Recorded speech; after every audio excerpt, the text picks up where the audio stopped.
The subcommittee on the Western Hemisphere will come to order.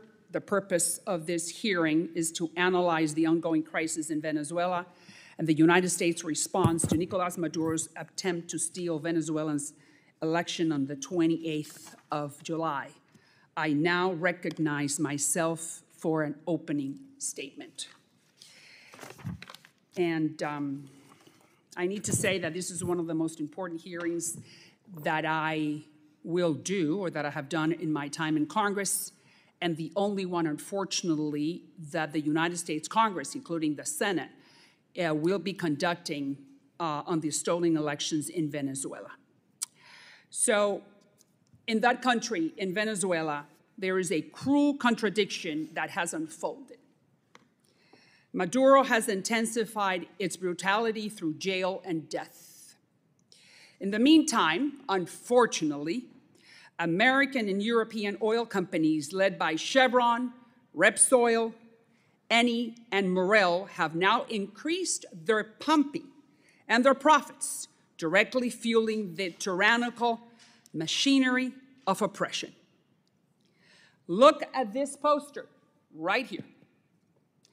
As oppression goes up, so does the desire of companies to do business with Maduro.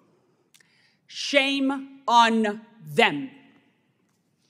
And here is the proof. Let's see. Let's go over here. Look. Let's start with Chevron. Chevron, $435 million in the month of August. Repsol, $100 million profit in August.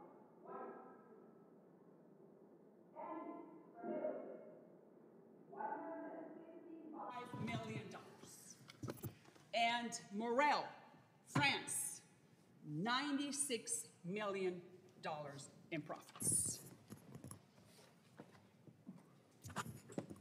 I represent the city of Miami. We are pro-capitalism. We are pro-free market economy. I am very much pro-energy sector, making a lot of money. But there are lines you do not cross when profiting from other people's miseries. Since the day of the election, 2,500 Venezuelans have been thrown in jail and a bunch more have been killed. Anyone who opposes Maduro faces a so-called re-education plan at prisons, which in reality are concentration camps by the names of Tocorón and Tocuyito. In other words, as Venezuelan jails are crammed to unprecedented levels, and all these are facts, so are the Maduro coffers, courtesy of American and European companies. Once again, shame on you. Chevron, Repsol, Eni, and Morel, blood is on your hands, and it will be on yours, the Biden administration, and on us, the United States Congress, if we do not act today. We are the United States, regardless of the party. We are the beacon of hope. We are the land of liberty. We're the moral leaders of the world. We're the beacon of democracy. So let's behave accordingly. The Dems and the Republicans. Venezuelan oil exports are at the highest level in 4 years, close to 1 million barrels a day. Right here it is. Look, almost 900,000. Look at the graph. Last month, Maduro made $666 million. What a figure, huh? What does that remind you of? Exactly who he is, the devil. 666.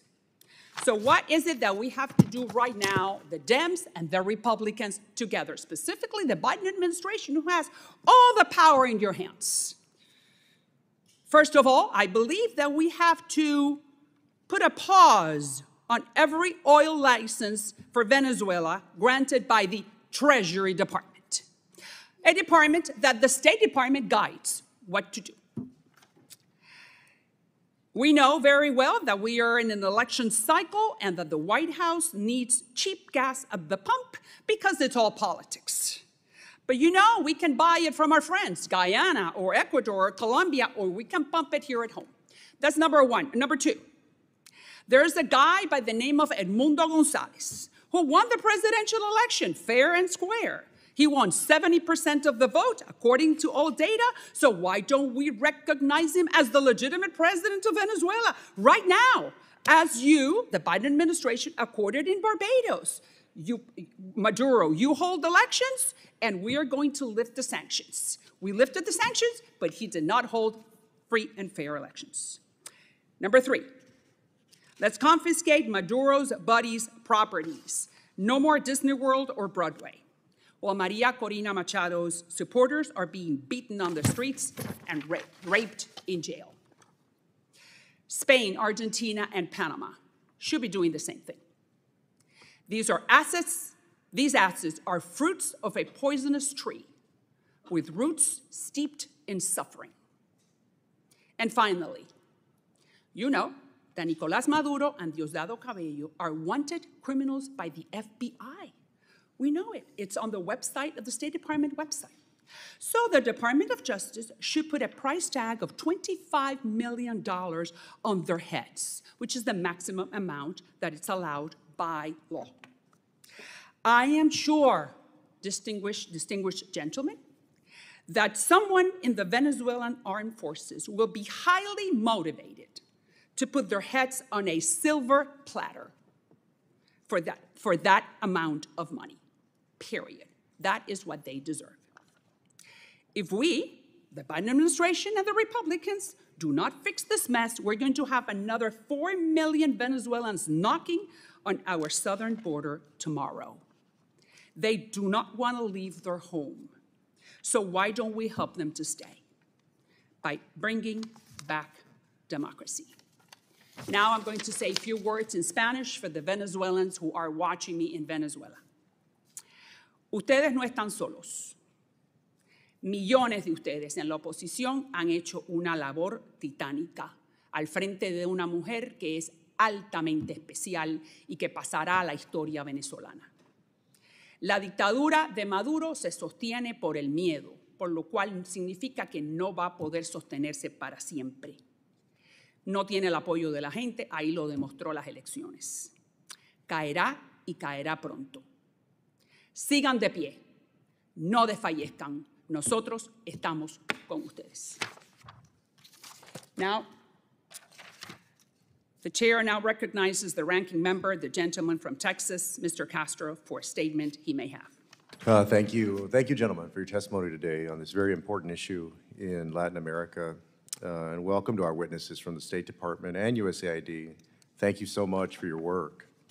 This is a timely hearing on what I believe is one of the most pressing issues in Latin America, at least, the humanitarian and political crisis in Venezuela. First and foremost, let me be clear about the facts. I've said and continue to believe that the July 28th Venezuela elections represent the biggest opportunity for Venezuelan democracy in years. The Biden administration was right to support the Venezuelan opposition's efforts to negotiate the conditions for a competitive election. Nobody expected the elections to be free or fair, and they clearly weren't. The Maduro regime disqualified eligible candidates, intimidated voters, and attempted to manipulate the playing field to ensure his victory. And also, let me be clear, on July 28th, the people of Venezuela, amidst intimidation, threats, and harassment, overwhelmingly voted for Edmundo Gonzalez to be their next president. The regime, knowing it lost, and lost big, refused to release the election results as required by Venezuelan law. And so I know there's been some debate particularly in Venezuela and Latin America, about who has the burden of proof to show they won the election there. It was required by Venezuelan law for the government to release those results, and they did not. Despite this, and due to the brave actions of Venezuelans fighting for their democracy, the official tallies from over 80% of polling sites were released, uploaded online, and verified, clearly demonstrating that Edmundo Gonzalez received enough votes to win. In a shocking display of authoritarianism, the regime-backed National Electoral Council of Venezuela announced that Nicolás Maduro won the elections without releasing any election results. Following this transparent attempt to steal the election, the regime has engaged in mass repression and violence and intimidation of foreign governments, including through threats to diplomatic missions protected by the Vienna Convention. In doing so, Maduro has alienated the vast majority of the Venezuelan people that voted for Mr. Gonzalez and diplomatically isolated his own country in our hemisphere. I want to recognize that the Venezuelan opposition, against all odds, was able to unify and create a strong, diverse coalition of those ready for a new democratic chapter in their country. These were folks who ideologically were both on the right and the left. These elections created an opening for Venezuelan democracy, but it's ultimately an opening that must be followed up upon. We must continue to engage with the political opposition, both in country and exile, civil society, and local communities in Venezuela to find a real, durable path forward. We must work with our democratic allies in the region to explore all diplomatic avenues and present a unified front against Maduro's dictatorship. The United States is not and cannot be the primary actor here. Nicolas Maduro has attempted to characterize the overwhelming desire of Venezuelans for change as a plot of the United States to topple his regime, which plays into his hand. This is about the Venezuelan people's fight for their democratic rights. It's not about us. As important as the United States' actions are, our role is and should be a supporting one. Governments across the political spectrum, on the left and the right, have recognized Maduro's actions as illegitimate and unacceptable. That includes Chile, the Dominican Republic, Guatemala, Panama, Argentina, and others.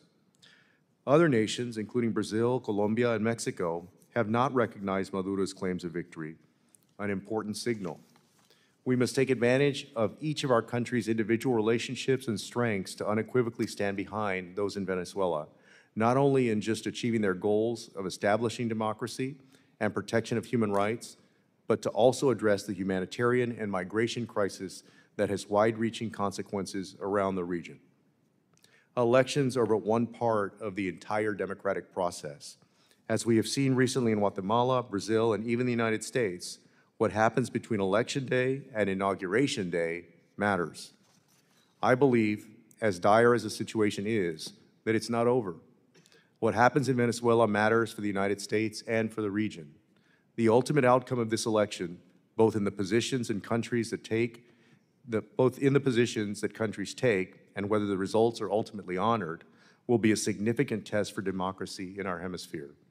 I hope during this hearing that the State Department and USAID will articulate how the United States will approach the next few months and how we'll support the democratic process in Venezuela. And I look forward to hearing from our witnesses on how the United States will support these efforts. I yield back, Chair. Thank you, Mr. Castro. And other members of the committee are reminded that opening statements may be submitted for the record. Today, we have witnesses from the State Department and the USAID who cover American interests in South America for the Biden administration.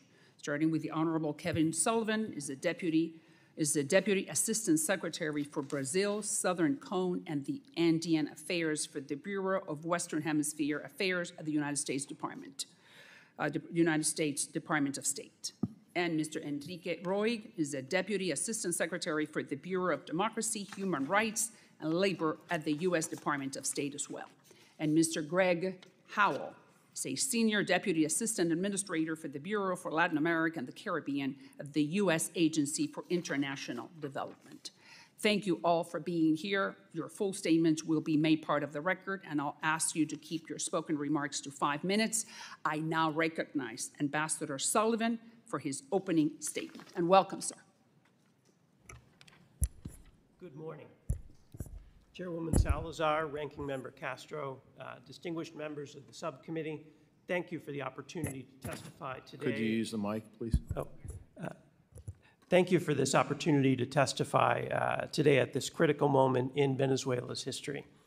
The U.S. government has remained steadfast in our commitment to support the people of Venezuela in their democratic aspirations.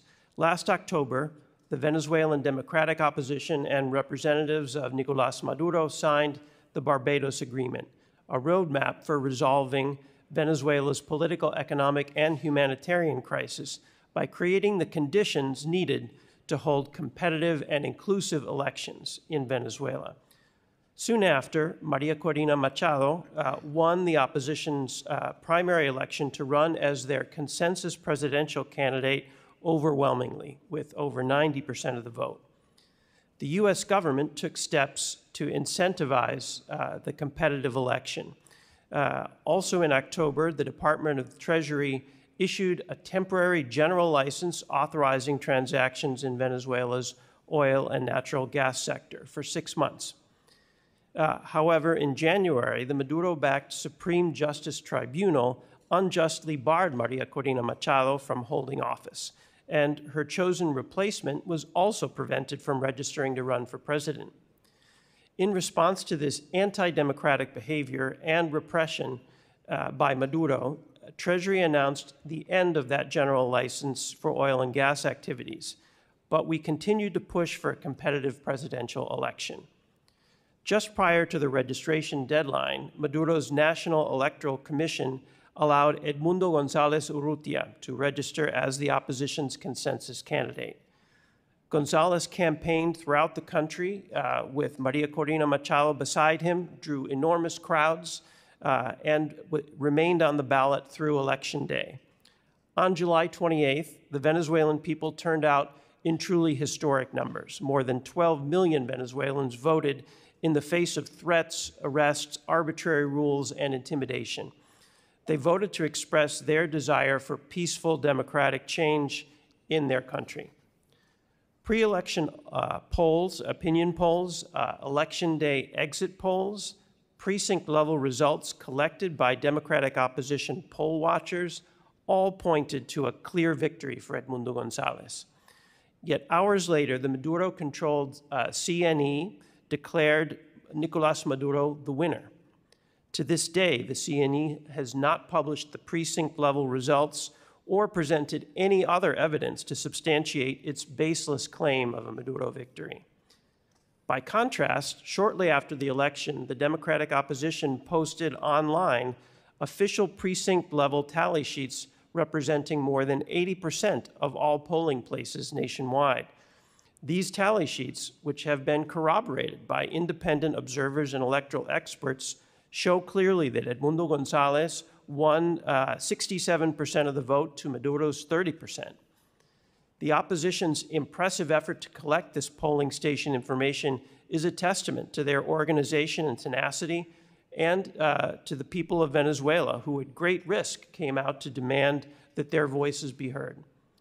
The Carter Center and the UN panel of experts, who had been invited by Maduro representatives to observe the election, each published independent assessments noting that the tally sheets collected and released by the opposition appeared genuine, while the CNE announcement of the election results claiming Maduro won lacked transparency and integrity and failed to meet even basic democratic standards.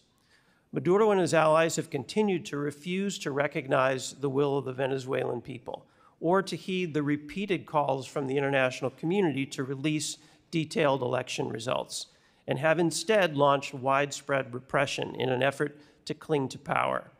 My colleague from DRL can provide additional details about that. Winning candidate Edmundo González Urrutia is now in Spain because Maduro representatives issued a warrant for his arrest on baseless, politically motivated charges. The United States and international partners have clearly signaled to Maduro and his representatives that their actions and fraudulent claims to have won the elections are unacceptable. Few governments have recognized Maduro's shameless attempt to claim victory. On September 12th, the Departments of Treasury and State announced sanctions and visa restrictions on Maduro-aligned officials for their role in election manipulation and the repressive aftermath of the elections. We're working with our partners in the international community to coordinate additional efforts to hold Maduro and his representatives accountable. Democratic governments in the region and beyond are unified in pressing Maduro for transparency and an end to the repression with strong U.S. leadership and support. The Organization of American States, for example, adopted a U.S.-led resolution by consensus. More than 50 countries supported Panama's statement of concern in New York outside the UN Security Council last week. With the UN General Assembly approaching, we are leading additional lines of diplomatic effort with our partners to continue applying pressure. Distinguished members of the committee, if we had said 2 years ago that Venezuela would hold competitive elections resulting in a clear victory by a consensus candidate representing democratic change, few would have believed it. But that's where we are today, thanks to the Venezuelan people's bravery and resilience, the organizational capacity and resourcefulness of Venezuela's democratic opposition, and many other partners in the international community. A sizable majority of Venezuelans chose Edmundo González Urrutia and peaceful democratic change, not 6 more years of Nicolás Maduro. And the world sees that more clearly than ever after the July 28th election. The United States will continue to advocate for Venezuelan-led discussions that lead to respect for the will of the Venezuelan people, peaceful resolution of this crisis, a return to democratic norms, and an end to the repression and violence. The people of Venezuela deserve nothing less. Thank you. To you, Ambassador. Thank you, Ambassador Sullivan. I now recognize Mr. Roig for his opening statement. Thank you, sir, and welcome. Chairwoman Salazar, Ranking Member Castro, and distinguished members of the subcommittee, thank you for the opportunity to testify before you today about the ongoing human rights violations in Venezuela following the July 28th presidential election. The post-election repression in Venezuela has been both severe and unprecedented in the country's history. Nicolás Maduro's regime has resorted to a campaign of violence and intimidation aimed at suppressing the democratic opposition and the Venezuelan people. As of September 9th, there have been 24 deaths and over 2,000 detentions, including 84 minors, linked directly to the regime's crackdown on those contesting the National Electoral Commission's election results. The daily average number of detained or disappeared is nearly 10 times higher than the pre-election average.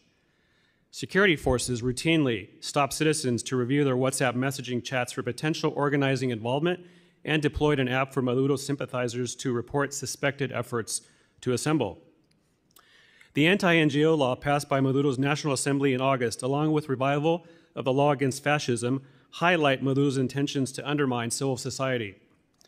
These laws are designed to make it nearly impossible for NGOs and opposition organizations to operate in Venezuela, limiting their ability to provide services, organize, or campaign freely. The case of CNE Rector Juan Carlos Del Pino is particularly concerning. As one of 2 opposition-aligned CNE members, Del Pino exposed election irregularities, stating the CNE had no evidence Maduro won. He has since gone into hiding, fearing retribution. Edmundo González Urrutia, who won the most votes on July 28th, faces an arrest warrant without legitimate charges and has sought refuge in Spain due to credible threats to his and his family's safety. The Department of State, including the Bureau of Democracy, Human Rights, and Labor, remains deeply committed to supporting the Venezuelan opposition, human rights defenders, and civil society. We are engaged in direct communication with opposition leaders, including Edmundo González and Maria Corina Machado. Secretary Blinken spoke with both leaders shortly after the election to express U.S. concerns for their safety and support for their democratic cause, and continues to do so. We have also supported Venezuelan defenders of democracy through multilateral diplomacy. The Organization of American States passed a U.S.-sponsored resolution that calls for transparency, impartial review of the election results, and the protection of election integrity. Additionally, the United States continues to work through the UN Human Rights Council in supporting the renewal of the mandate of the fact-finding mission on Venezuela. The fact-finding mission plays a vital role in the international community's efforts to hold the Maduro regime accountable for human rights abuses. The United States also joined the European Union and 28 other governments in a Human Rights Council joint statement on Venezuela, demanding an end to repression and the release of detained opposition figures. It is also worth noting that on September 12th, the United States, along with 50 other countries, joined Panama's foreign minister outside the UN Security Council to call on Venezuelans to begin constructive and inclusive discussions to restore democratic norms. Despite these actions, the operating environment in Venezuela remains dire. NGOs and opposition figures struggle amidst violence, legal harassment, and censorship. The Anti-NGO Act criminalizes essential civil society activities, restricts international funding, imposes burdensome regulations, and threatens organizations challenging the regime's narrative. Maduro's regime also controls the media landscape, making it difficult for the opposition to disseminate their message. Social media platforms, a critical tool for the opposition, have been targeted by regime surveillance and internet blackouts. Despite these challenges, the opposition continues to rally support. Unfortunately, direct access to detained figures such as opposition leaders or activists remains extremely limited. Maduro has made it clear that international organizations and governments will face barriers to oversight, as demonstrated by the closure of the OHCHR office in Venezuela. Implementing programs is increasingly difficult, with many activities revised or postponed given the ongoing repression. During the most intense digital repression wave the country has ever experienced, DRL programs have maintained uninterrupted access to blocked content. DRL programs have also been documenting cases of political prisoners and arbitrary detentions, informing the world on current patterns that have emerged post-election. Additionally, DRL programs have helped unify communities and networks that share the desire for a restoration of other countries' democracy, and DRL remains committed to continuing its essential support. In closing, the human rights violations and abuses following the July 28th election in Venezuela are a direct attack on the country's democracy. Maduro's regime uses severe repression to systematically stifle dissent and cling to power. The United States remains steadfast in its support for Venezuelan civil society, opposition leaders, and the democratic aspirations of the Venezuelan people. We will continue to work tirelessly with the international community to apply pressure, demand accountability, and support those who are fighting for a free and democratic Venezuela. This is evident from our announcement on September 12th of sanctions and visa restrictions on individuals undermining the electoral process and suppressing the democratic opposition. Chairwoman Salazar and members of the subcommittee, thank you for the opportunity to testify today. I look forward to your questions and to working with this committee in the future. Thank you. Thank you for being here. Thank you, Mr. Roy. I now recognize Mr. Howell for his opening statement. Thank you, Chair Salazar, Ranking Member Castro, and members of the subcommittee for the opportunity to testify today on this vitally important issue.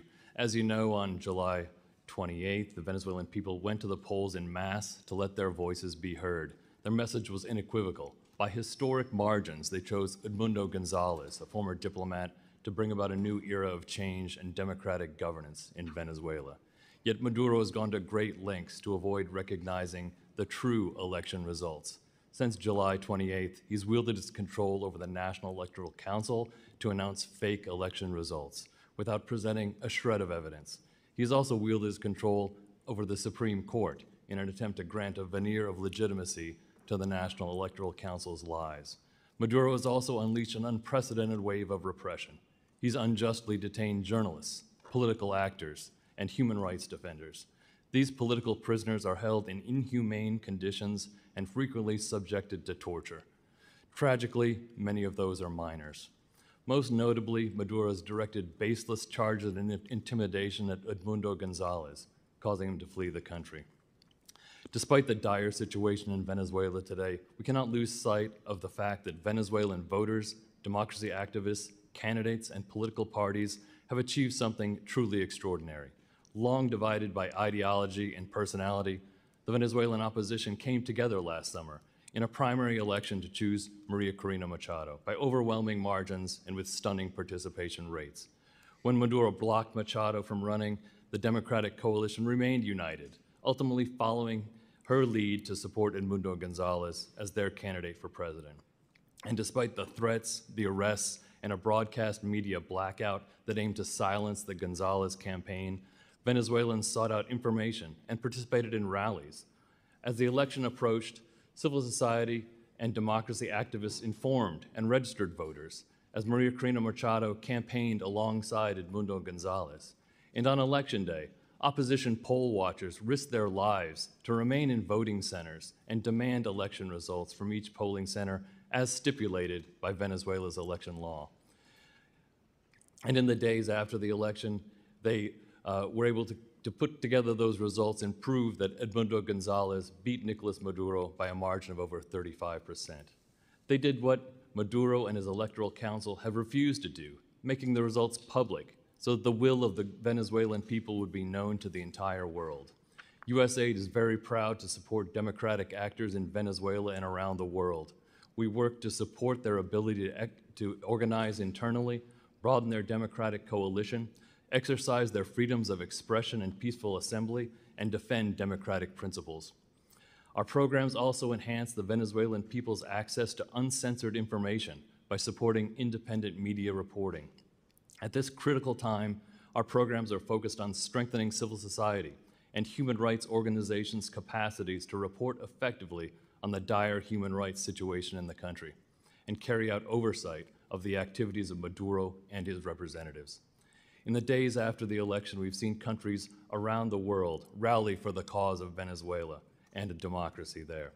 Leaders from across the political spectrum are calling for transparency, and several have joined the United States in acknowledging Edmundo Gonzalez's overwhelming victory. Shamefully, Maduro has ignored the international community's call for transparency. If Maduro continues to ignore the will of the Venezuelan people, there's real concern that many more Venezuelans will begin to leave their country soon, in addition to the nearly 8 million who have already fled. As the Venezuelan people continue to fight for democracy, it's crucial that we continue building international support for a democratic transition in Venezuela. We must ensure that the international community does not turn away from the Venezuelan people who have risked so much to make their voices heard and their votes counted. Thank you very much. To you, Mr. Howell, thank you for your statement. Thank you very much for being here. And then I now recognize myself for 5 minutes of questioning. Well, I think that after having heard three of you, we're all on the same page. We agree that Maduro stole the elections. You guys have, you gentlemen have said that severe and unprecedented repression, minors 10 times higher than before the elections, the detentions that the CNE guy or that gentleman that now is in hiding said that Maduro did not win, inhumane conditions to minors. The CNE is not publishing the voting tallies. So we all agree. So my question this to you, to Mr. Sullivan, is what? On September 1st, 33 days after Maduro did everything that you guys described, the United States renewed the license for Chevron to operate in Venezuela. If you don't have money, you do not have money to grease the repressive apparatus or the police state. Why did you do that? Why the State Department renewed that license? Specific, general, individual. We don't need to go into the words. I just want to know, why did you do that? And do not tell me that Treasury told you, because state dictates and Treasury follows. Thanks for the question, Chairwoman Salazar. As you know, decisions about sanctions are made with interagency consultation. They are taken. The sanctions are administered by the Treasury Department, and they make the announcements on them. State tells Treasury what to do. Do not try to fool me, Mr. Sullivan. We know that the State Department is the one that dictates foreign policy.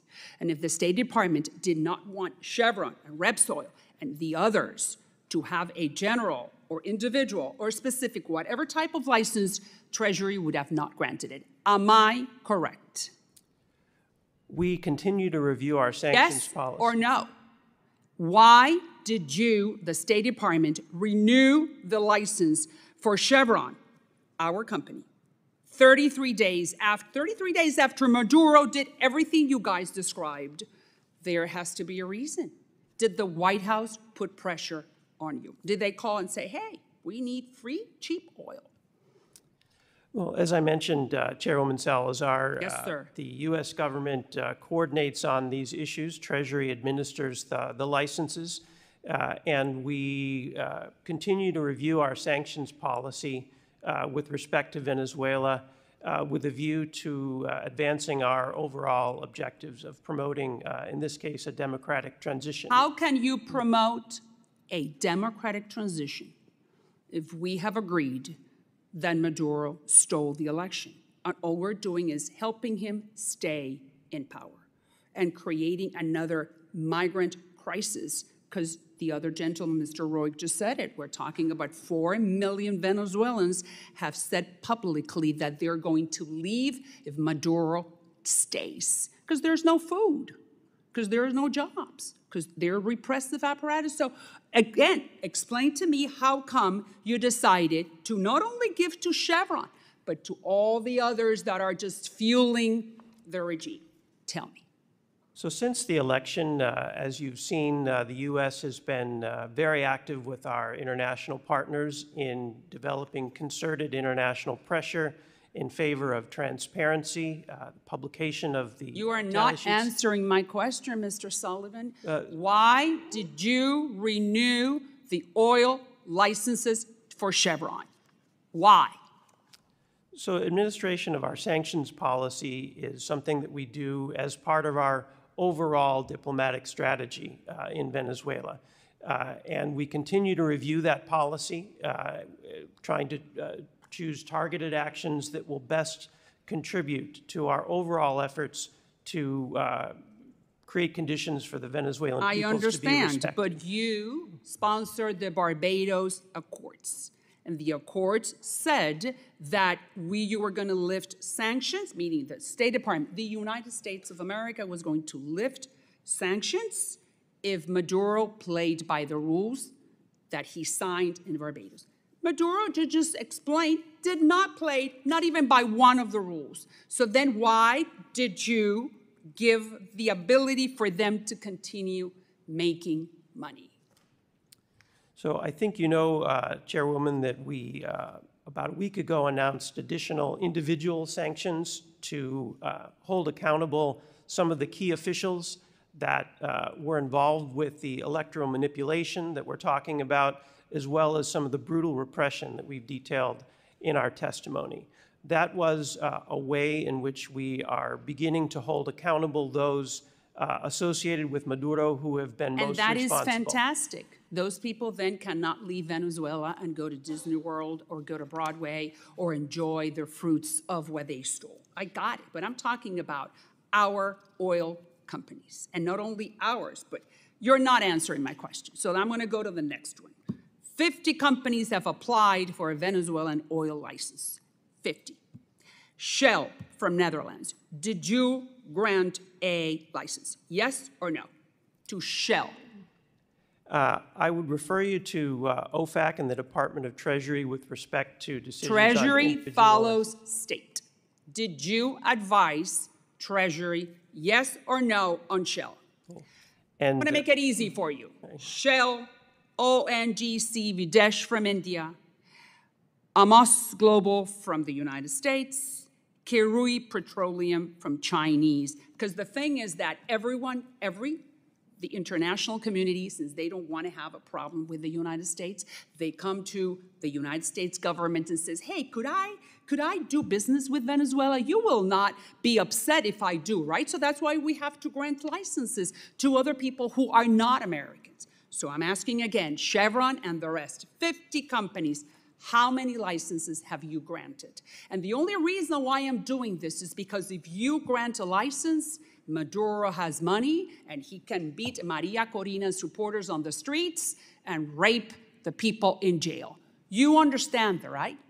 Money means repression. No money means less repression.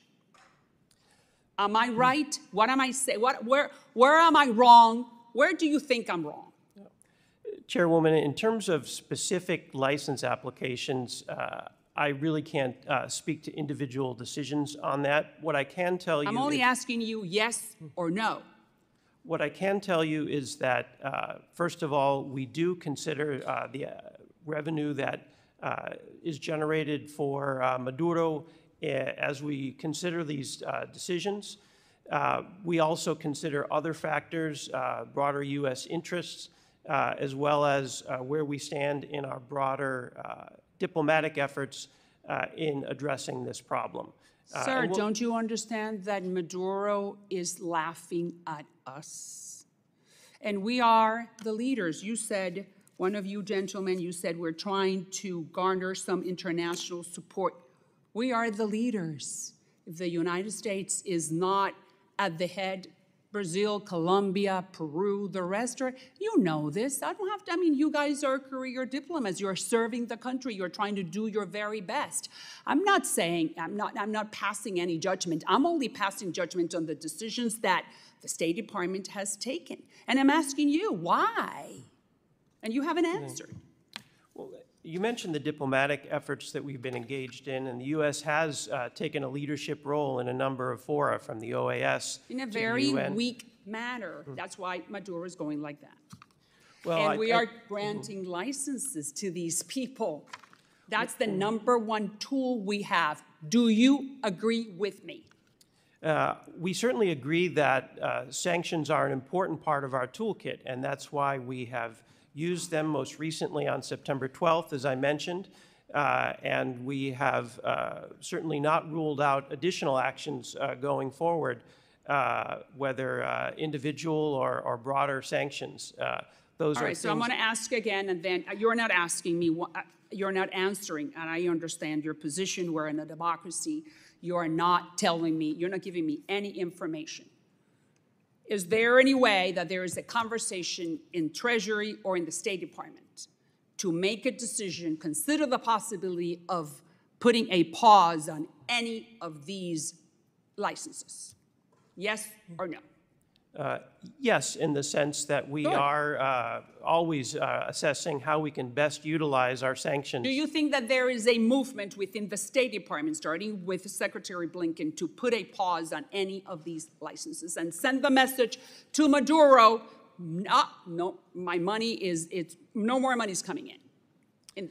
So we are going to continue to consider the whole range of sanctioning options that we have available based on what we see from Maduro, how the situation develops, as well as what we think is going to be the most effective response. But sir, you're sending a very weak message to Maduro. I'm sure they are analyzing this hearing to the T. Now, next one, Gonzalez. Why don't we recognize him as the legitimate president of Venezuela, like we, past administration, did with Guaido?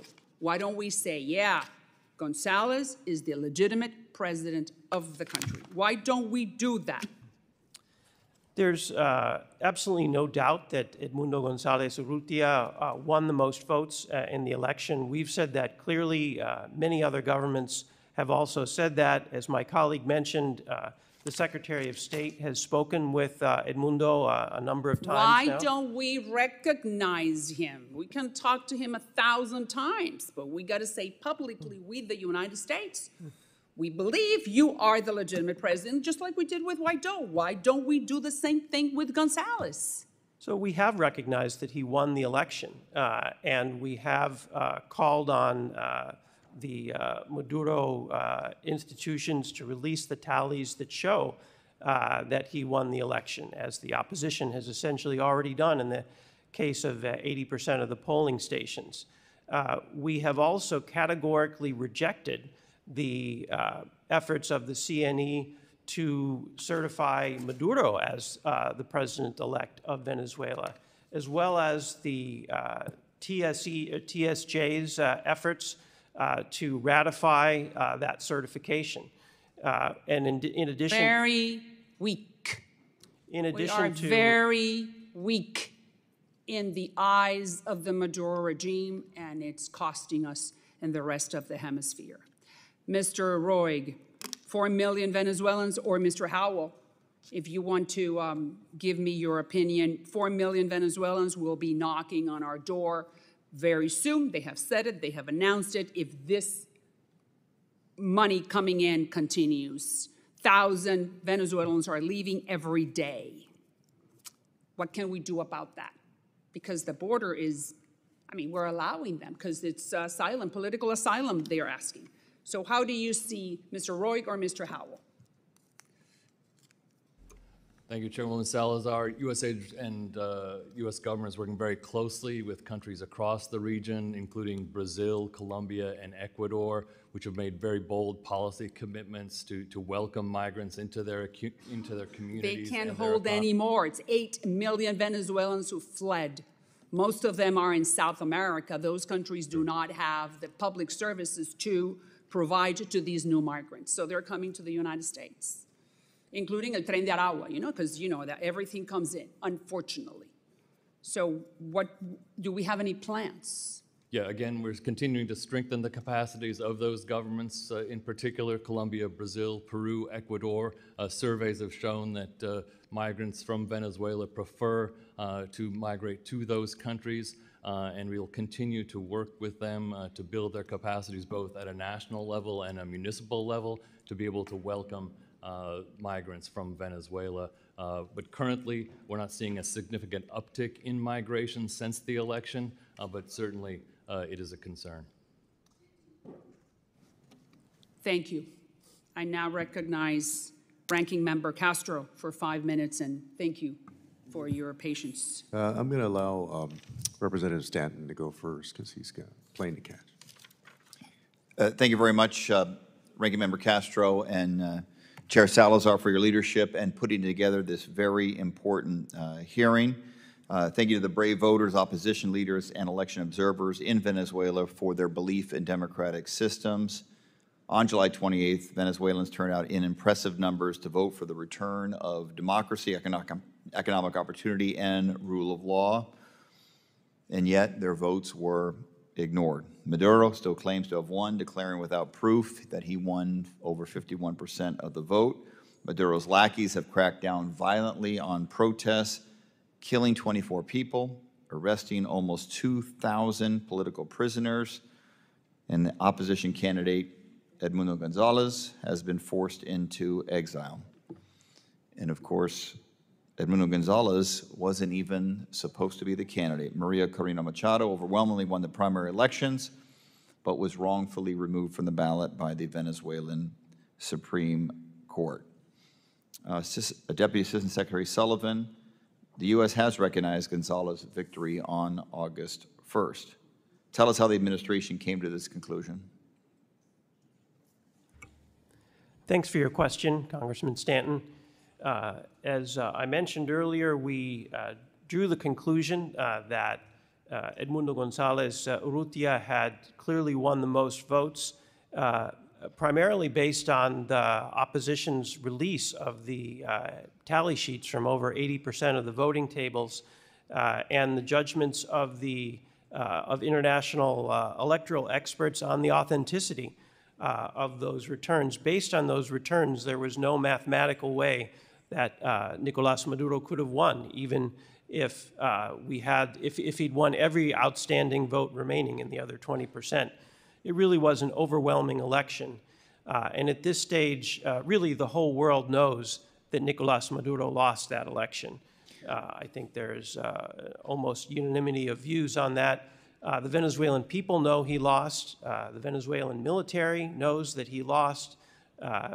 And all over the international community, I think that fact has been recognized. I would note that also the results of the actual election coincided very closely with credible polling prior to the election, as well as exit polling that was conducted on election day. So they're just further indications of that. So really, it's remarkable that we are here now, that that election happened, that the opposition was able to run in it, that they were able to capture the results from that election and present them in a credible way. Our job now in the international community is to support them as they seek to ensure that the will of the Venezuelan people is respected and that the democratic transition that Venezuelans overwhelmingly voted for actually happens. Unfortunately, Brazil, Colombia, Mexico have remained neutral so far, mainly calling for proof of results and suggesting a variety of solutions. Brazil's President Lula suggested that Venezuela hold new elections, and Colombia's President Petro suggested that Maduro and Gonzalez form a coalition government. Deputy Assistant Secretary Sullivan, Brazil, Colombia, and Mexico have tried to act as intermediaries between Maduro and the opposition. Have there been any success in that regard? How do you anticipate that President-elect Claudia Sheinbaum inauguration will change Mexico's focus on Venezuela? She, of course, will be inaugurated October 1st. Are there other countries better positioned to act as intermediaries? Thanks for the question, Congressman. we have really been quite happy with the role that Brazil, Colombia, and Mexico have been willing to play. In many cases, those leaders have had long relationships with Maduro and his associates, but nonetheless, they have recognized that the way that Maduro conducted the election and withheld the election results really is just not democratic and not credible. And they have, number one, called on the Maduro to release those results and to respect them, and have indicated that they would not acknowledge Maduro's election result until and unless he did so. That's really quite an evolution from where those governments might have been a few years ago. And because of that, those longstanding relationships, we've been hopeful that they could play a helpful role in overall international efforts. We believe those efforts are ongoing. We hope that Maduro will take counsel from those leaders about transparency and respect for democratic norms. We are also hopeful that the incoming Mexican president will also maintain those standards. We, of course, have engaged with a much broader range of international partners, both in the region, in the Americas, as well as in Europe and beyond. We've found enormous support for respect for the democratic process in all of those places. So we are hopeful that concerted international pressure will have a positive effect, and we'll continue to work with any countries who can help promote a Venezuelan-led dialogue that can get us to a peaceful democratic transition. Thank you very much. Ranking Member, thank you for your professional courtesy. Thanks to you, Representative Stanton. Now we are going to give the time to Representative Green from Tennessee. Thank you. Thank you, Madam Chairman. The crisis in Venezuela is tragic. Millions of citizens disenfranchised, nearly 2,000 are imprisoned, including children. Dozens have been killed protesting the violation of their rights, all while the government issues this constant stream of lies and propaganda. But it's really not new. It's all too familiar. The methods of repression that we've seen in Venezuela in recent weeks are textbook Cuban tactics for crushing dissent, terrorizing people. And it's hardly surprising to those of us who've been paying attention. The expansive Cuban presence in Venezuela answers a lot of questions about the nature and intentions of the Maduro regime. Back in 2021, under the Trump administration, the State Department reported, and I quote, "The Cuban intelligence and security apparatus has infiltrated Venezuela's security and military forces, assisting Nicolas Maduro to maintain his stronghold over his people while allowing terrorist organizations to operate freely." As Maria Corina Machado said in a recent interview, and again I quote, "We have known for a long time that Cuba has had a terrible impact in multiple areas, in methods of repression, persecution, espionage, and torture. And we've seen truly heartless things in recent days. But not only are these tyrannical tactics similar, the U.S. response to them is also strikingly familiar. Just as Democrats turned a blind eye to the Cuban repression and the Biden-Harris administration relieves pressure on the Cuban government, so too are we seeing the same thing happening with our diplomatic relations with Venezuela. Despite the Trump administration's refusing to recognize the fraudulent Maduro regime in 2019, along with the EU and 14 other countries in the Western Hemisphere, the Biden and Harris administration decided to change course and bring the Maduro regime back into the fold. From releasing a criminal and high-ranking Maduro ally to providing sanctions relief leading up to the stolen election, this administration paved the road on which Venezuelans and their rights were trampled by Nicolas Maduro. Evil flourishes in the absence of strength. Given the abject failure of this administration to maintain strength and diplomacy with both Cuba and Venezuela, my question is this: what is the administration planning to do or say about the malign Cuban influence in Venezuela that is helping Maduro in his refusal to accept the will of the Venezuelan people and terrorize those demanding respect for their vote? And I'll go with you, Ambassador Sullivan. Thank you, Congressman. I would say that certainly we've all been horrified by the increasing repression we've seen in Venezuela, particularly since the electoral result.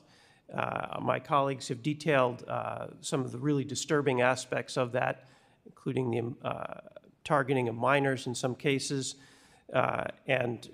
These are... Yeah, you don't have to go back over the horrible things that have happened to consume time. Just tell me, first, let me just ask this. Is Maduro being helped by Cuba to stay in power? Yes. Okay, so what are we doing about that? So you mentioned some of the reports and assessments that the U.S. government has done in the past on Cuban involvement in Venezuela. We have not seen recent specific information on that in terms of their involvement in recent days, but it's something we're continuing to monitor and can address when we have a clear case. You're avoiding the question or the answer to the question. I mean, you're doing more research. Got it. You're digging more in to figure out their degree of involvement. I'll be happy. What are we doing to stop it? I'll be happy to take your question back, and we'll provide you with additional information. Okay. How has, again, to you, and I think your title isn't, it's Deputy Secretary, right? Deputy Assistant Secretary. Yes, Deputy Assistant Secretary. My apologies for that. How has the Maduro regime's, crackdown and corruption and all this pushed immigration into the United States? Well, Maduro's misrule over the last several years has resulted in the outflow of over 7 million Venezuelans. Some of them have left because of direct political repression, others because of the economic failures of Maduro. In any case, they're all really related to the way Maduro has run Venezuela over the last several years. We've seen over the last couple of years in particular a heightened outflow. My colleague Greg Howell talked about some of the efforts we've undertaken with others in the region to help the whole region cope with the impact of those outflows. Do you know how many people have come across from Venezuela, flown from Venezuela to the United States as part of this program that the DHS Secretary has put together to just bring people from rogue regimes into the United States? Can you get me that number if you don't have that number? I can take your question back about the number of Venezuelans who've participated in what I think you're referring to the increased lawful pathways that well, it wasn't lawful. Even the administration admitted that that new program violated laws. So the flights that I'm talking about into the interior of the United States from Venezuela, I'd like the number from what state thinks it is. And if you can get that to me in writing later. Okay, we'll take that question back. Thanks. I yield.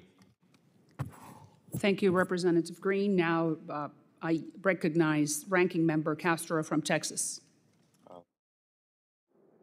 Thank you, Chairwoman. A few things first. I don't envy your work. We participated also determining when sanctions are appropriate and how narrow or how broad those sanctions should be, which individuals to sanction or which sectors to sanction. It really is walking a tightrope. I've supported Venezuelan sanctions in the past and am willing to look at more sanctions.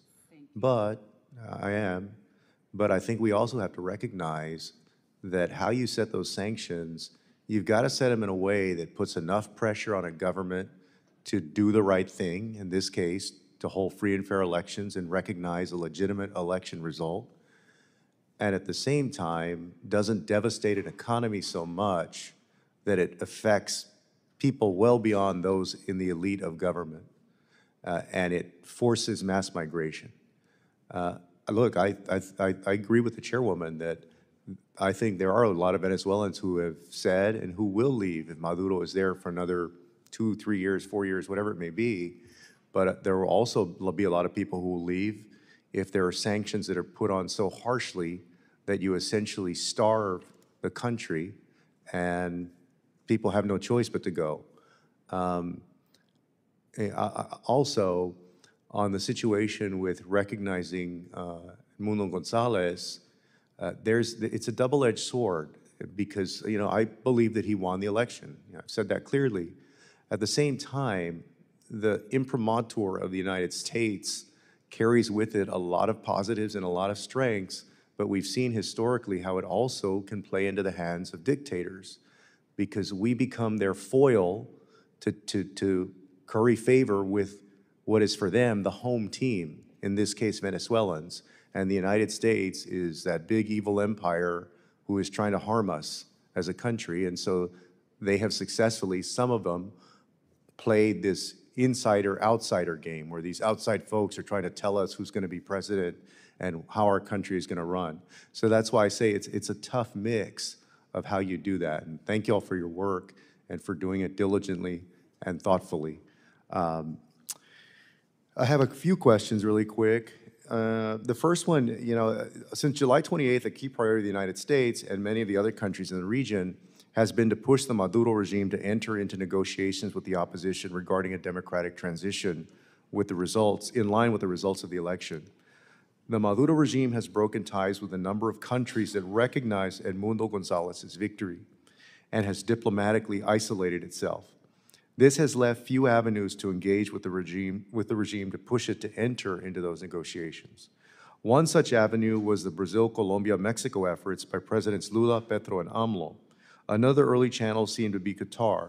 Both seem to be dormant at the moment. So I wanted to ask you, Mr. Sullivan, how do you assess the outcomes from these channels? And are there any partners still actively engaging with the regime to push them to enter into negotiation? Thank you, Ranking Member Castro. Yes, there are international partners that remain actively engaged with Maduro. As you pointed out, it has been very difficult. Maduro and his representatives have really been focused much more on repression and denial since the election. And that's hard for anyone to deal with, whether it's the United States or Brazil. But we have remained in contact with the countries you mentioned, Brazil, Colombia, Mexico, Qatar as well, and of course many of our other partners around the Americas and Europe. There are really a number of countries that are prepared to be helpful, each one coming from where they are with the relationships that they have. I should point out the United States also remains very open to engagement to try and promote the kind of negotiated, peaceful, democratic transition that Venezuelans clearly want. But it does take two to tango. Unfortunately, I think none of our partners has perceived real openness or any flexibility so far from Maduro. But I would go back to your opening statement, Ranking Member Castro, and when you talked about this being the biggest opportunity that we've had for a long time in Venezuela. We continue to believe that's the case. And we also would agree with the idea that there's a lot that can happen between an election and an inauguration. That's certainly the way we're looking at the situation now. No, well, thank you for that. And also in the last couple of days, news reports and assertions by the Maduro regime alleged that the Spanish government had an active role in Edmundo Gonzalez signing a document recognizing Maduro's electoral victory. Edmundo Gonzalez says he was forced to sign it, has denied the Spanish government was complicit, and the Spanish government also denies any involvement. And so I wanted to ask you, what's your assessment of the situation, and were there external factors coercing Edmundo Gonzalez to sign that document? Ranking Member Castro, I think Edmundo Gonzalez Urrutia himself has been very clear about what happened. He was coerced by Maduro and some of his representatives into leaving the country after he had been falsely accused of a number of serious crimes, and arrest warrants had been issued for him. That is really the essence of the situation. The Spanish government facilitated his departure to Spain, where fortunately he's safe. and out of the reach of Maduro, I would refer you to some of the Spanish government's own statements about what role they played. They helped him find safe haven, essentially. But in terms of coercion and manipulation, I think that there we're talking about Maduro and his representatives. And by the Spanish government is more on the left, right? Yes, that's true. But I think the Spanish government, along with really the rest of the European Union, has consistently advocated for transparency in this election, respect for democratic norms. The European Union has put out a number of very strong statements, including some involving all 27 members. And I understand that the government of Spain fully shares those sentiments. And I say that, or I ask that question, because I mean to say it's not like it's a right-wing government that's attacking Maduro or, implying that this process was unfair because they ideologically disagree with Maduro.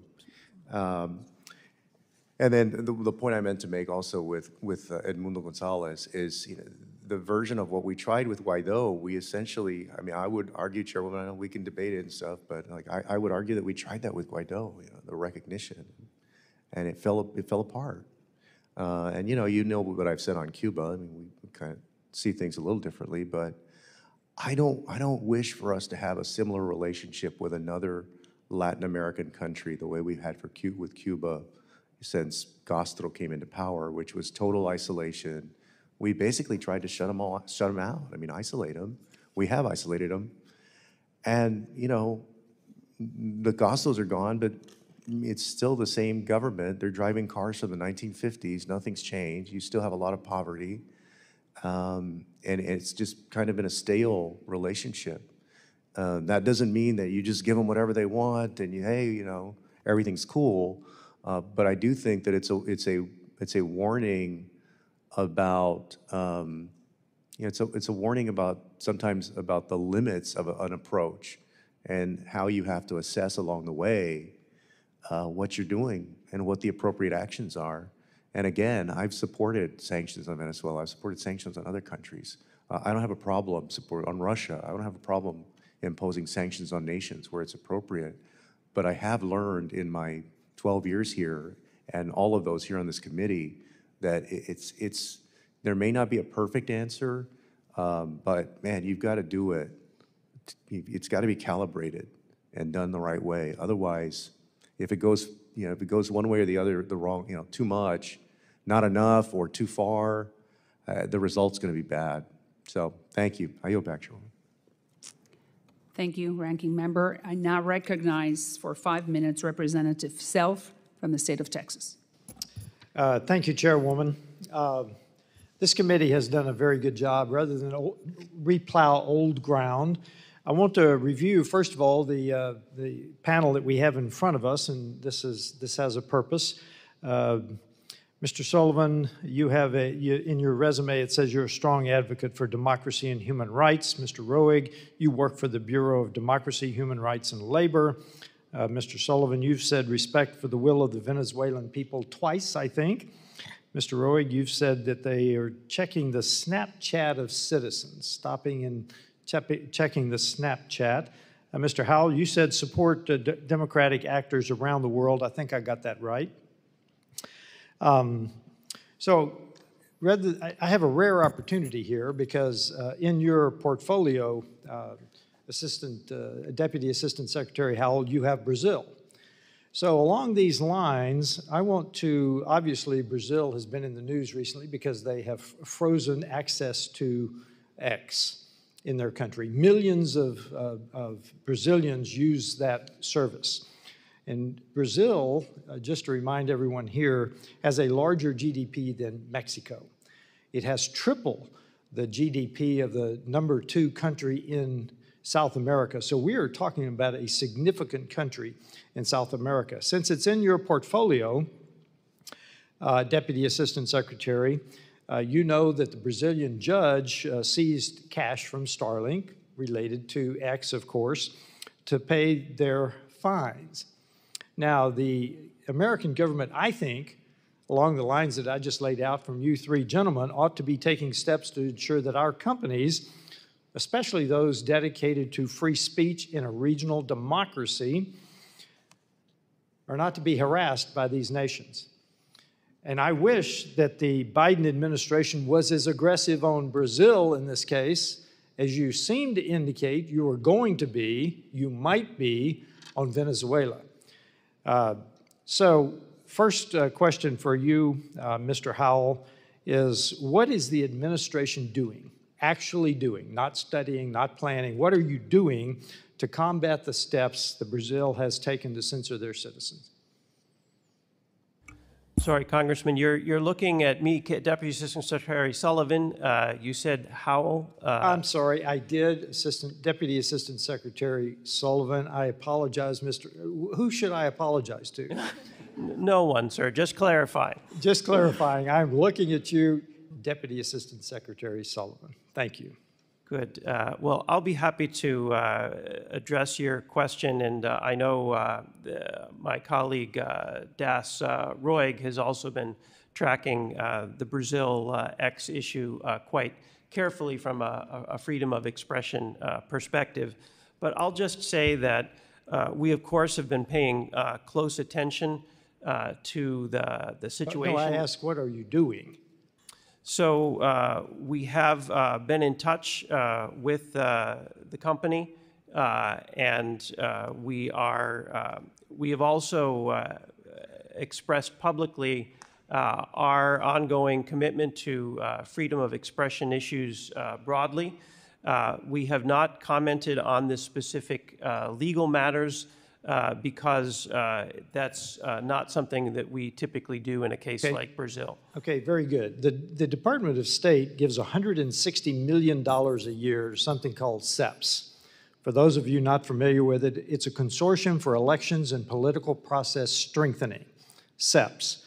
Now, apparently they got $20 million from the Department of State specifically for Brazil-related work in 2021, which was prior to the last presidential election in Brazil.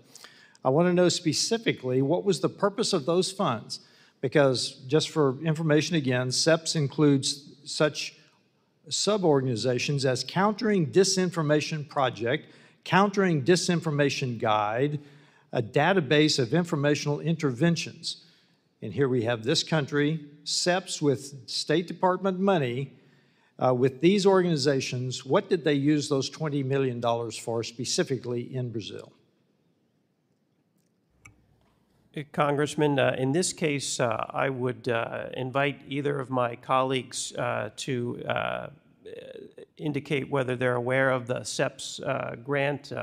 We do similar grants sometimes through DRL and sometimes through USAID. I'm about to run out of time, so I'm going to submit that for response in writing. We'll be happy writing. to get back to you on that. And if I may, Chairwoman, one more point. I will also be asking you about the two warships that Brazil's president gave material support to recently, and the Macron is the one I'm most concerned about. It has been renovated into a sea base to include the possibility of Iranian special forces deploying around the world, in this case, in Brazil. I'm very concerned about that. I'll be submitting that question for a response as well. Madam Chair, I yield back. Thank you, Representative Self. Now I recognize for 5 minutes Representative Kamlager Dove from the state of California. Thank you, Madam Chair. Thank you for hosting this hearing, and I hope that we can have one similar to this on the issue of Haiti, given the turmoil that's going on in that country and the fact that Haitians are under siege here and abroad. The elections in Venezuela were one of the most impressive exercises of democratic participation that I have seen since joining this committee. In the face of incredible repression and intimidation, the people of Venezuela came out in full force to deliver a resounding verdict against Maduro's authoritarianism. And I want to point out that after 6 years of political stagnation and a worsening humanitarian crisis in Venezuela, it was diplomacy that created an opportunity for Venezuelans to make their voices heard and have agency in their country's future. I also want to say it was diplomacy that brought home 10 Americans, including one of my constituents. And talking points are just that until it's somebody's child. And I prayed regularly with my constituent's father to have him come home. So if there's going to be an alternative outcome for Venezuela, it is going to have to include intensive diplomacy in concert with our regional partners. Deputy Assistant Secretary Sullivan, there's been a lot of discussion about sticks. What are the carrots that are on the table? And is the United States prepared to consider sanctions, relief, or lifting of indictments or other forms of support for officials who have exercised courage and have respected the outcome of Venezuela's elections? Thanks very much for your question, Congresswoman, and I really appreciate your highlighting the important role that diplomacy played in helping us get to competitive elections in Venezuela, as well as releasing the wrongfully detained Americans last year. We were all very happy to be part of that. In terms of sanctions relief and carrots in general in this situation, we have indicated that we are prepared to look at sanctions relief of all kinds if the Venezuelan democratic process proceeds, if the will of the people is respected. I think that's clear. In terms of our individual sanctions, really they are always put in place as an incentive for individuals to change their behavior in a positive way. We are in a position to review sanctions in the case that individuals, instead of disrupting democratic processes or conducting repression, actually contribute to a positive outcome. Absolutely. I would also highlight that in terms of carrots, really what all of us are looking for is a peaceful democratic transition and as Edmundo Gonzalez, the winner of the presidential election, has said, national reconciliation. I think he has talked, along with Maria Corina Machado, about building a Venezuela for all Venezuelans, that all Venezuelans where they can feel comfortable, where they can go on with their lives, and where people can leave behind the terrible crisis and strife that have gripped the country for years now. And really, in our view, most of the carrots that would be involved in a transition really have to come through Venezuelan-led negotiations that we, as the U.S. government, can support. But there are, of course, a number of issues and angles that the U.S. government does control, and we're happy to put our influence at the service of that kind of national reconciliation. Thank you. So, Das Roig, I think the fact that Brazil has allowed Argentina to operate under its flag is a really big deal. We know that Maduro has taken unprecedented steps to intimidate other countries, including breaking off diplomatic relations with Argentina, for sheltering 6 Venezuelan opposition members, and then revoking Brazil's authority to represent Argentina's interests. I think this is a violation of the Vienna Convention. So what is your assessment on the kind of cooperation that these countries can expect from Maduro? Will it be the same as it has been in the past? Congresswoman, thank you for the question. I mean, here, what I would say is that both Argentina and Brazil have stated their positions clearly. We've expressed our unwavering support for both the governments of Brazil and Argentina in the face of threats to the Embassy of Argentina in Venezuela, as we've also called for the immediate and unconditional release of those unjustly detained and for the safe conduct to allow for the secure departure of Venezuelan democratic opposition leaders from the Argentine embassy. So that's been our clear position on the issue with regards to what's happening with the embassy. Thank you. I'm out of time. I will submit my last question to have you all respond. And I just want to thank the chair for giving me flexibility with these extra seconds. And I would like to use your Chevron charts in my Natural Resources Committee. I'm putting that on the record. I would love it. Thanks to you, Representative from California. And now I recognize Mr. Castro for any closing remarks he may have. Thank you, Chairwoman. As you all know, we only have a few session weeks left in the year, and I know how busy November and December an election year can get. And so I don't know if the subcommittee will hold more hearings during that period.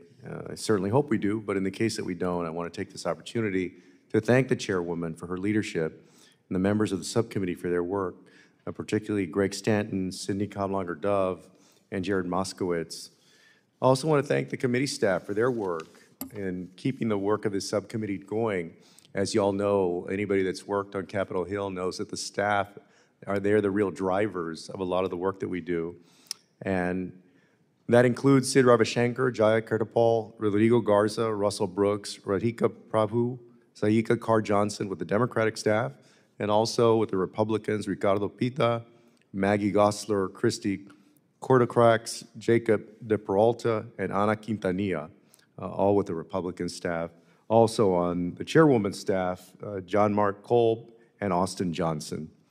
And thank you all so much for your work and the issues that we've discussed, the debate. You can tell the debate has been lively these 2 years, but I think it's been important that we've covered these issues. So thank you. I yield back, Chairwoman. Thanks to you, and I agree with the whole staff for this wonderful committee. Dems and Republican working together, and it's a delight to be working with you, Ranking Member Castro. And I now recognize myself for any closing remarks. I wanted to thank all of you for being here.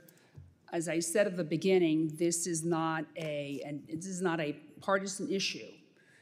This is an issue that is of high regard and extremely important for Democrats and for Republicans, because we all want democracy, freedom, free market economy, and have a prosperous hemisphere. Before I mention or I express my closing remarks, I have one more question, which I just would like you to confirm, Ambassador Sullivan. We have reports that between October 2023 and May of 2024, Maduro's coffers received between $1.1 and $1.5 billion because of the sanctions allowed by the United States government. Could you confirm that figure? Chairwoman, thanks for the question. We can't confirm a particular figure. There have been a variety of estimates of the revenues that Maduro has received. There are some commercially available, but I can't confirm any particular number today. Could you share the numbers that you feel comfortable with? Because you need to, I mean, I'm sure that you have tallies of how much the Maduro regime is receiving because of our concessions. I'll take that question back. So if you can next week, we would like to see if we can gather that information from the State Department, if it's possible. Sure, we'll get back to you. My closing remarks are extremely sad. I'm very worried. The Biden administration has not done what it committed to, which was to follow the Barbados Accords. If Maduro followed what was agreed on and committed to, which was to respect the results of free and fair elections in Venezuela on July 28th. It was very clear that we were going to lift the sanctions, but if he did not, then the sanctions were going to be reimposed. And that did not happen. And that is highly disappointing, very disappointing. The Democrats, unfortunately, and you know I'm one of the most bipartisan members of the United States Congress, the Biden-Harris administration have not been present, and they have not helped the millions of Venezuelans who voted against the Maduro regime.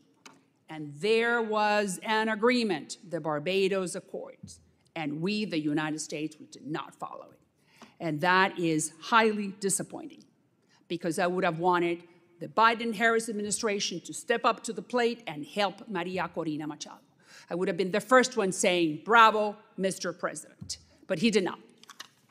So if Maria Corina Machado goes to jail, it's clearly on the Biden administration. And I want to leave that on the record because Edmundo Gonzalez left. She is the last man standing. Do you agree with me? Congresswoman, Chairwoman, we have great respect for the incredible bravery and work of Maria Corina Machado. We are very closely tracking her welfare and will continue to do so as this situation unfolds. We remain in close contact with her. Thank you. I thank the witnesses for their valuable testimony and the members for their questions. The members of the subcommittee may have some additional questions for the witnesses, and we will ask you to respond to those questions in writing. Pursuant to committee rules, all members may have 5 days to submit statements, questions, and extraneous materials for the record, subject to the length limitations. Without objection, the committee stands adjourned, and thanks again for being here.